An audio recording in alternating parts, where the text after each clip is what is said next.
नमस्कार, भारत 24 में आपका स्वागत। मैं हूं आपके साथ महिमा सिंह कंवर। इस बुलेटिन की शुरुआत इस वक्त की बड़ी खबर के साथ। अमेरिका के वर्जीनिया में फायरिंग हुई है।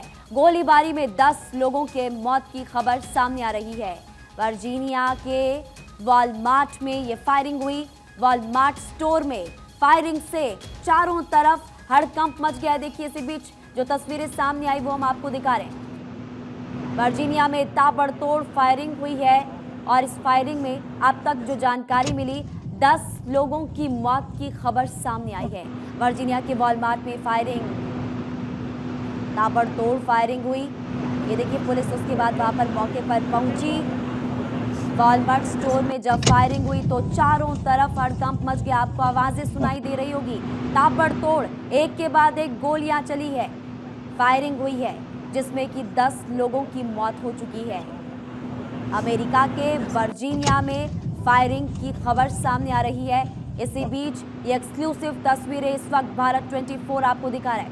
इस गोलीबारी में अब तक 10 लोगों की मौत की खबर सामने आ रही है।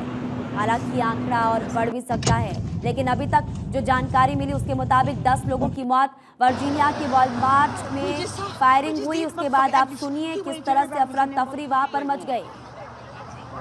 And you know what? I saw him when you were in the office. You all right? No. I know. I'm talking about, are you all right?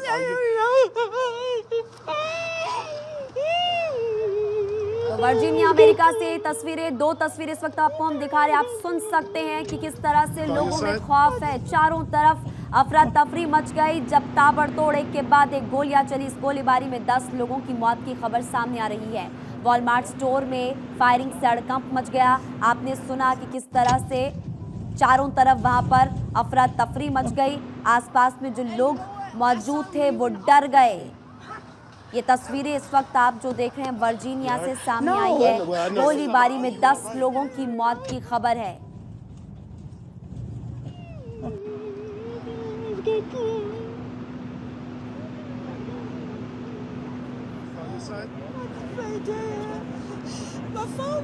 तो भारत 24 पर ये एक्सक्लूसिव तस्वीरें जो आप इस वक्त देख रहे हैं वो अमेरिका के वर्जीनिया से। यहाँ पर ताबड़तोड़ फायरिंग हुई। एक वॉलमार्ट स्टोर में ये फायरिंग हुई है। एक के बाद एक गोलियां चल गई। दहशत चारों तरफ फैल गई और दहशत फैलने के बाद आप देखिए लोग डर गए।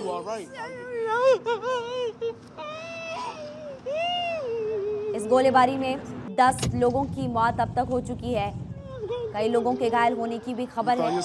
हालांकि अब पुलिस इस पूरे मामले की जांच वहां पर करेगी। जब फायरिंग हुई उसके बाद आप देखिए कि वहां पर पुलिस भी मौके पर मौजूद, लेकिन आप सुन सकते हैं गोलियां किस तरह से चल रही है, फायरिंग किस तरह से, और एक के बाद एक आवाज आप सुनिए। फायरिंग हो रही है जिसमें कि आसपास जो लोग थे आपको उनकी आवाजें भी सुनाई दे रही होगी। महिला के रोने की आवाज आपको सुनाई दे रही होगी जो कि खौफ में है। जब फायरिंग हुई, ताबड़तोड़ गोलियां चली तो आसपास में लोग डर गए और इसी दौरान ये तस्वीरें सामने आई है जो इस वक्त आपकी टीवी स्क्रीन पर। इस गोलीबारी में 10 लोगों की मौत हो चुकी है। और इसी बीच आपको इस वक्त की बड़ी खबर, पाकिस्तान के रक्षा मंत्री ने बड़ा दावा किया। इमरान खान ने बेच दिया गोल्ड मेडल, ये बड़ा दावा किया है। भारत ने इमरान को मेडल दिया था। क्रिकेट खेलने के दौरान भारत ने मेडल दिया था। पाक संसद में बोले रक्षा मंत्री ख्वाजा आसिफ, ये उनकी तरफ से बड़ी बात कही गई है। गोल्ड मेडल इंडिया ने दिया, उसने वो भी बेच दिया। अब हिसाब लगाएं ये कितनी बड़ी बदकिस्मती है। हमें उसको ब्लेम नहीं करना चाहिए, अपने गिरेबान के अंदर झांकना चाहिए। हम लोगों को जो रूलिंग अशराफिया जो है, हुक्मरान अशराफिया के अफराद हैं, जो हम इंडिविजुअल्स जो हैं जो रूलिंग अशराफिया बनाते हैं, कि इस तरह का शख्स जो है वो बरसर इक़्तिदार किस तरह है। ये बात नहीं कि तोशा खाने से लोगों ने पहले तोहफे नहीं लिए, पहले भी तोहफे लिए हैं। हर हुकूमत ने लिए हैं, हमारी हुकूमत ने भी लिए, उससे पहली हुकूमतों ने भी लिए। पिछले 50, 60, 70 साल का पूरा रिकॉर्ड है। लेकिन तोहफे बेचने वाला बंदा जो है ना, वो ये है कि पहले बेचता था, फिर उसके बाद जो है खजाने में पैसे जमा कराता था। जो तारीखें हैं बेचने की और जमा कराने की, वो बात साबित करती हैं।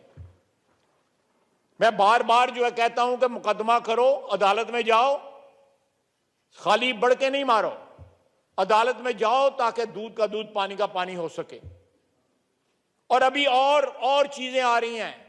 इसने बाकायदा गैर मुल्कों से तहाइफ मिलना जो है उसको करवर बनाया हुआ था इसने। ये किस तरह बरसरे इख्तिदार आया, किस तरह इंजीनियर किया गया ओवर 10, 12, 15 ईयर्स इसको बरसरे इख्तिदार लाना। ये बदकिस्मती है इस मुल्क की, इस कौम की, और इसके लिए हम लोग जिम्मेदार हैं। तो आपने सुना, पाक संसद में रक्षा मंत्री की तरफ से कहा गया ये हमारे मुल्क की बदकिस्मती है, जो कि इमरान खान के बारे में कहा कि उसने सब कुछ बेच दिया। इसी बीच आपको इस वक्त की एक और बड़ी खबर बता दें, आज प्रधानमंत्री नरेंद्र मोदी फिर से गुजरात दौरे पर जाएंगे। प्रधानमंत्री आज 4 जनसभाओं को संबोधित करेंगे। आपको बता दें कि गुजरात में 1 दिसंबर और 5 दिसंबर यानी कि 2 चरणों में विधानसभा चुनाव होने हैं। ये चुनाव बेहद नजदीक, बहुत कम समय बचा, इसलिए बीजेपी ताबड़तोड़ प्रचार कर रही है। आज न सिर्फ प्रधानमंत्री गुजरात दौरे पर है, गुजरात में प्रचार करेंगे, बल्कि उनके साथ साथ केंद्रीय गृह मंत्री अमित शाह अलग अलग जगहों पर जाएंगे। बीजेपी राष्ट्रीय अध्यक्ष जेपी नड्डा का भी दौरा, यूपी के सीएम योगी आदित्यनाथ भी। आप देखिए रैलियों का रेला, प्रधानमंत्री का कार्यक्रम क्या, ये आपको विस्तार से हम जानकारी सिलसिलेवार तरीके से बताएंगे, कहां पर उनका क्या क्या कार्यक्रम आज रहने वाला है। एआईएमआईएम चीफ असदुद्दीन ओवैसी की भी चुनावी सभाएं, दोपहर 1 बजे प्रधानमंत्री का कार्यक्रम है। फिर खरोड दाहोद में भी जनसभा उनकी होने वाली, शाम को 5:30 बजे राजमहल रोड वडोदरा में चुनावी सभा उनकी होगी। शाम 7:30 बजे भावनगर में भी रैली होगी। प्रधानमंत्री की 4 जनसभाएं कुल। अमित शाह का देखिए रैली उनकी कहां पर होने वाली है। सुरेंद्र नगर के पाटड़ी में उनकी जनसभा होगी दोपहर 1 बजे। सूरत के बारडोली में शाम 5 बजे उनकी जनसभा होने वाली है। राजकोट के जसदन में भी उनकी रैली। तो केंद्रीय गृह मंत्री अमित शाह के बाद अब आप देखिए जेपी नड्डा का कार्यक्रम क्या है। गढ़ड़ा में उनकी जनसभा 12 बजे, जूनागढ़ में पदाधिकारियों के साथ मीटिंग 4:15 पर, और रात को 9 बजे सूरत कार्यकर्ता पदाधिकारियों से भेंट वो करेंगे। यहाँ पर सीएम योगी आदित्यनाथ का क्या है कार्यक्रम, अब आपकी टीवी स्क्रीन पर आप देखिए। सतवारा, भुवनवाड़ी, द्वारका में जनसभा उनकी होने वाली है 12 बजे। 12:40 पर द्वारकाधीश मंदिर में दर्शन पूजन वो करेंगे, और प्रागपुर रोड कच्छ में जनसभा होने वाली है। अब आपको सीधे लिए चलते हैं प्रेस कॉन्फ्रेंस में। बीजेपी इस वक्त प्रेस कॉन्फ्रेंस कर रही है। समाज में दुष्प्रचार का काम करते हैं, भ्रष्टाचार से लेकर चरित्र की इस प्रकार की हरकतों में, चरित्रहीनता में लिप्त हैं। ये इस पर क्या जनता को विचार करने योग्य नहीं है?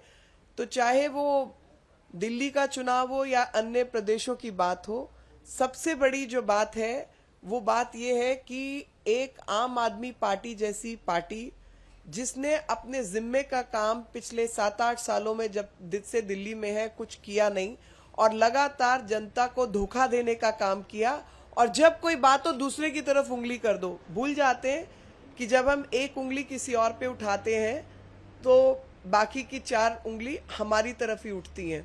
और मुझे आज सुबह एक और बात याद आ रही थी, और वो यही थी कि यमुना मैली हो गई है इनके पाप धोते धोते। इतने पाप इन्होंने किए हैं, चाहे वो एक्साइज में शराब बांटने में, शराब की दुकानें लगाने में शराब घोटाला हो, चाहे स्कूल के अंदर हो, और उससे जुड़े हुए जितने लोग हैं वो जेल जाते हैं तो इस तरीके की हरकतों में सम्मिलित हैं। और सबसे बड़ी बात कि इनके जो मुखिया हैं उनको दिल्ली की कोई चिंता नहीं है, वो तो दिल्ली को खाली उगराई का अड्डा मानते हैं। यहाँ खाली पैसे वसूलने की जगह है, और यहाँ के पैसे को बाकी पूरे देश में अपने विस्तार के लिए, खुद को प्रधानमंत्री बनाने के लिए इस्तेमाल करने की जगह दिल्ली के लिए कुछ काम करना है, उसकी कोई जरूरत नहीं है। यमुना का क्या हाल है आज उन पे आप बात नहीं कर सकते। तो यमुना मैली हो गई है, इनके पाप, आम आदमी पार्टी के पाप धोते धोते, क्योंकि उसकी देखभाल करने का जिम्मा इनके सिर पर था, उसके लिए इन्होंने कोई काम नहीं किया, और लगातार दूसरों की तरफ अव्यावहारिक तरीके से काम करते रहे।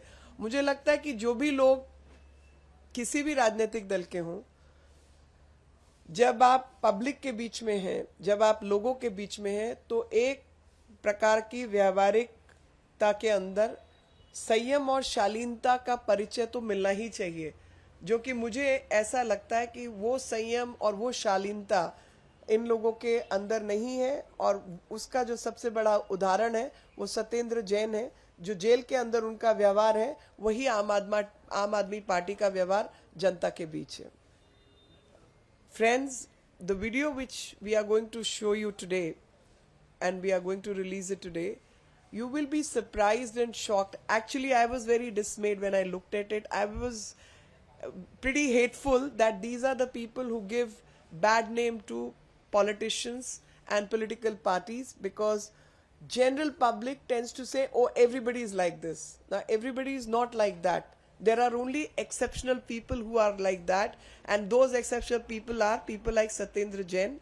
And the shameless conduct of Aam Aadmi Party, that a person who has been caught, who's inside the jail for certain acts of basically corruption and several other FIRs which are pending, investigation is on, that person's getting massage on feet by a co-accused, by an accused, not a co-accused, by an accused who's also in the jail and is involved in a crime like rape of minor.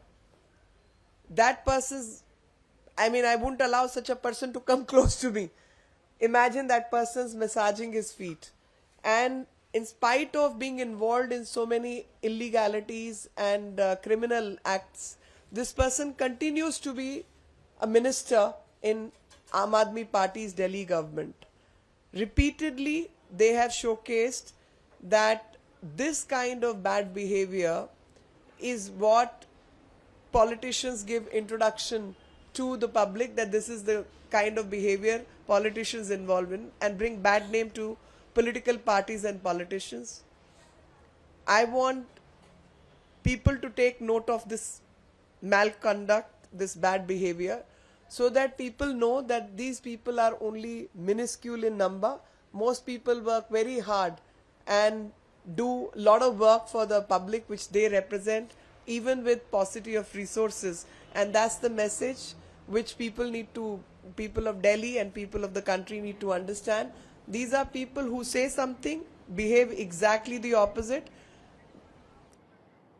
तो आपके पाप धोते धोते यमुना मैली हो गई, ये BJP नेता की तरफ से आरोप एक बार फिर से आम आदमी पार्टी पर लगाया गया। अब आपको फिर से बताते हैं कि इस बार मिशन गुजरात पर बड़े बड़े नेता पहुंचने वाले हैं।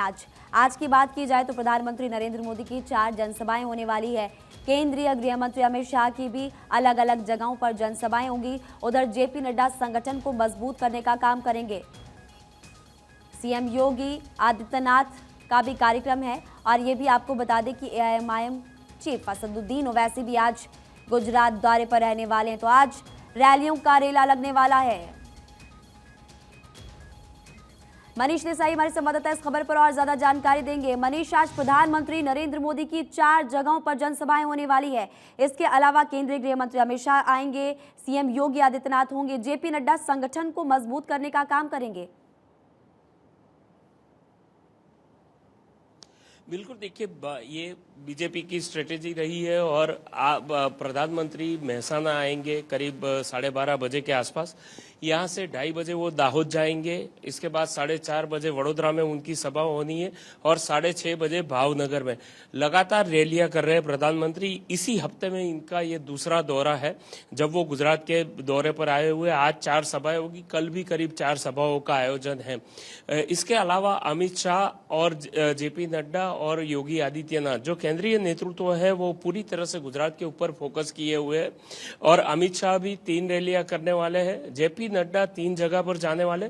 उसमें सबसे अहम बात यह है कि 2 जगह पर वो वहां के कार्यकर्ता जो जिला लेवल के हैं या विधायक के हैं, इन लोगों से मीटिंग करने वाले, रणनीति तैयार करने वाले कि कैसे उनकी बैठक और उस जिले की बैठक को जीता जाए। इसके अलावा योगी आदित्यनाथ जो है वो भी 4 जगह पर रैली करने वाले हैं, अमित शाह 3 जगह पर रैली करने वाले। मतलब पूरा प्लान जो है वो गुजरात फोकस हो गया है। केंद्रीय नेतृत्व हो, स्थानीय नेतृत्व हो, ये भूपेंद्र पटेल जो गुजरात के मुख्यमंत्री है वो भी अपने तरीके से रैलियां कर रहे हैं, और जो और भी मंत्री है केंद्र से, जैसे मनसुख मांडविया है या पुरुषोत्तम रूपाला है, इस तरह के मंत्री भी यहाँ पर रैलियां कर रहे हैं। तो पूरा फोकस जो है वो गुजरात के ऊपर है बीजेपी का। जी बिल्कुल, आपने सही कहा है, पूरा फोकस बीजेपी का गुजरात पे है। लेकिन बात विपक्षी दलों की जाए तो आज कांग्रेस पार्टी या आम आदमी पार्टी का भी कोई कार्यक्रम है, क्योंकि असदुद्दीन ओवैसी भी वहां पर पहुंचने वाले हैं।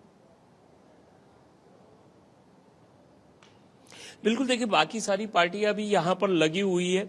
कांग्रेस का जो है वो एक तरह से कहे कि काम जैसे चल रहा है, वो बता रहे हैं कि वो डोर टू डोर कैंपेन में और लोगों से मिलकर प्रचार करने में ज्यादा जोर रहे हैं। लेकिन राहुल गांधी भी यहाँ आ चुके हैं, अशोक गहलोत ने कमान संभाली हुई है। वो इसके अलावा और भी नेता यहाँ पर आ रहे हैं। मल्लिकार्जुन खड़गे जो अभी नए उनके मंत्री प्रमुख बने हैं कांग्रेस के, वो भी आने वाले हैं अगले 2 दिन में। वो भी यहाँ गुजरात के दौरे पर रहने वाले हैं।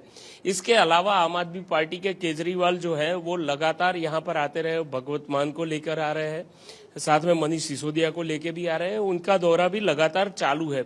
और एआईएमआई के जो असदुद्दीन ओवैसी है वो भी यहाँ पर दौरे कर रहे हैं और लोगों से जनसभाएं कर कर मिलने की कोशिश कर रहे हैं।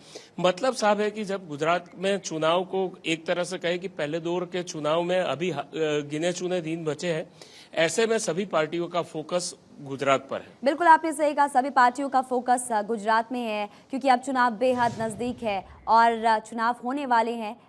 1 दिसंबर को पहला चरण और उसके बाद फिर चुनाव, और उसके 3 दिन बाद परिणाम भी आ जाएंगे। आप फिलहाल इस बड़ी खबर पर नजर बनाकर रखिएगा, आपसे दोबारा अपडेट लेंगे। जानकारी देने के लिए फिलहाल आपका शुक्रिया। अगली बड़ी खबर आपको बता दें, आंध्र प्रदेश के कृष्णा जिले में दर्दनाक हादसा पेश आया है। स्टंट के दौरान हादसे में युवक की जान चली गई। बाइक सवार दोस्तों के साथ रेस लगा रहा था ये युवक। रेसिंग का वीडियो भी सामने आया है। बिना हेलमेट बाइक युवक चला रहा था। सिर पर गंभीर चोट लगने से उसकी मौत हो गई। विजयवाड़ा बाईपास पर यह हादसा हुआ है। आंध्र प्रदेश से इस वक्त की बड़ी खबर, तस्वीरें आपकी टीवी स्क्रीन पर। स्टंट करना महंगा पड़ गया, स्टंट के दौरान हादसा हो गया। रेसिंग का वीडियो भी सामने आया है जो इस वक्त हम आपको दिखा रहे हैं। बिना हेलमेट बाइक चलाना इस युवक को भारी पड़ गया। अगली खबर का रुख करते हैं। सर्वोच्च न्यायालय में एक ऐसा मौका आया जब स्कूली बच्चों ने देश के मुख्य न्यायाधीश से जिरह की और जवाब मांगे। अनूठे संवाद में बच्चे ने सीजीआई से पूछा कि आपके पिता चीफ जस्टिस थे, क्या आप इसीलिए चीफ जस्टिस बने? बच्चों के सवाल पर चीफ जस्टिस मुस्कुराए और फिर अपने जवाब से बच्चों को संतुष्ट किया। चीफ जस्टिस ने डीएवी स्कूल के 29 बच्चों को बताया कि उन्होंने अपने पिता से बहुत कुछ सीखा है। ये भी सीखा आप चाहे कितने भी बड़े क्यों ना हो जाएं, ये कभी मत सोचना कि आप सब कुछ जानते हैं। दूसरी बात, खुद को विनम्र संवेदनशील बनाना सीखा। आपको बता दें कि दिल्ली के स्कूल के 29 बच्चे सुप्रीम कोर्ट के गाइडेड टूर पर सीजीआई से मिले थे। सीजीआई ने कहा, मैं सबकी आंख के आंसू नहीं पोंछ सकता हूं, लेकिन कोशिश करूंगा कि सबको न्याय दे सकूं।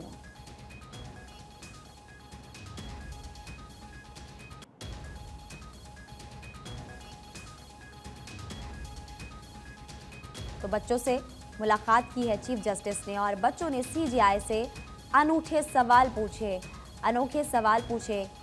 जवाब में मुस्कुराते हुए उनकी तरफ से कहा गया कि पिता सीजीआई थे, क्या आप भी सीजीआई बने? इसलिए देखिए सवाल बच्चों की तरफ से पूछा गया था, इस पर मुस्कुराए चीफ जस्टिस।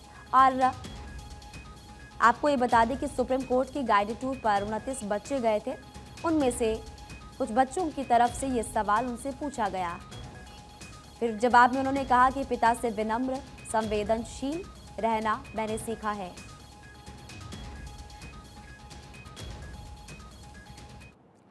भट्टा बस्ती में कब्रिस्तान की दीवार की शिलान्यास कार्यक्रम में विधायक महेश जोशी को काले झंडे दिखाए जाने के बाद कांग्रेस में एक और विवाद शुरू हो गया। पुलिस ने इस मामले में 4 लोगों को गिरफ्तार कर लिया है। इससे आक्रोशित होकर लोग राज्य अल्पसंख्यक आयोग के अध्यक्ष रफीक खान के पास पहुंच गए। रफीक खान ने डीजीपी, इसके बाद डीजीपी उमेश मिश्रा को फोन कर भट्टा बस्ती पुलिस की कार्यशैली पर नाराजगी जताई। हालांकि पुलिस का कहना है कि काले झंडे दिखाने के मामले में किसी को गिरफ्तार नहीं किया गया। दूसरी तरफ इस मामले में महेश जोशी का कहना है कि काले झंडे दिखाने के मामले में मैंने पुलिस से कोई शिकायत नहीं की है। और ट्विटर, मेटा, अमेजन के बाद गूगल की मूल कंपनी अल्फाबेट कथित तौर पर कम प्रदर्शन करने वाले 10,000 से ज्यादा कर्मचारियों को निकालने की योजना बना रही है। एक नई रिपोर्ट के अनुसार बिग टेक कंपनी ने कठिन वैश्विक आर्थिक परिस्थितियों के बीच अपने लगभग 6% वर्कफोर्स को कम करने की योजना बनाई है। हाल ही में 3 टॉप टेक कंपनियों मेटा, ट्विटर, अमेजन ने पिछले कुछ हफ्तों में दुनिया भर में हजारों कर्मचारियों को निकाल दिया। अब अल्फाबेट ने भी कर्मचारियों की छंटनी का प्लान तैयार कर दिया है।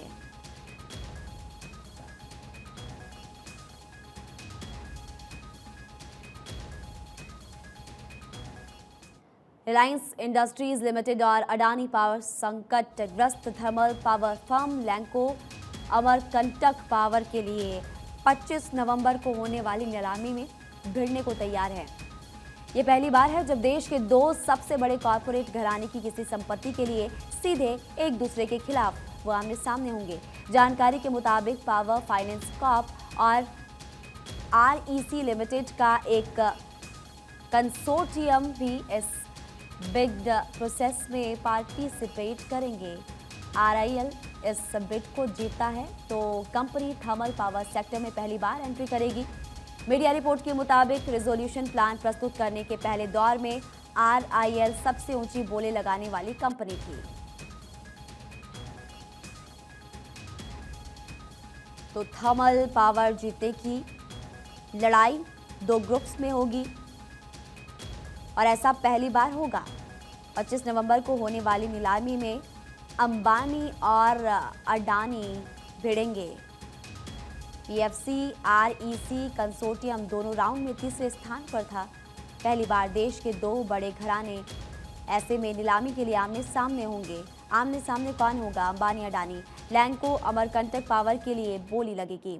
एक दौर था जब अंग्रेज क्लब्स के बाहर लिख कर रखते थे कि भारतीय और कुत्तों का प्रवेश प्रतिबंधित है, लेकिन अब सब कुछ बदल गया है। भारतीय उद्योगपति हर्ष गोयनका ने सोशल मीडिया पर ब्रिटेन के प्रधानमंत्री ऋषि सुनक और उनकी पत्नी की एक तस्वीर शेयर करते हुए लिखा, जहां ब्रिटिश क्लबों में कुत्ते और भारतीयों को अनुमति नहीं लिखा हुआ होता था, अब भारतीय और कुत्ते अंग्रेजों के अंतिम गढ़ 10 डाउनिंग स्ट्रीट तक पहुंच गए हैं। आपको बता दें कि ब्रिटेन के नए प्रधानमंत्री सुनक भारतवंशी हैं और उन्होंने भारतीय नस्ल का कुत्ता पाला है।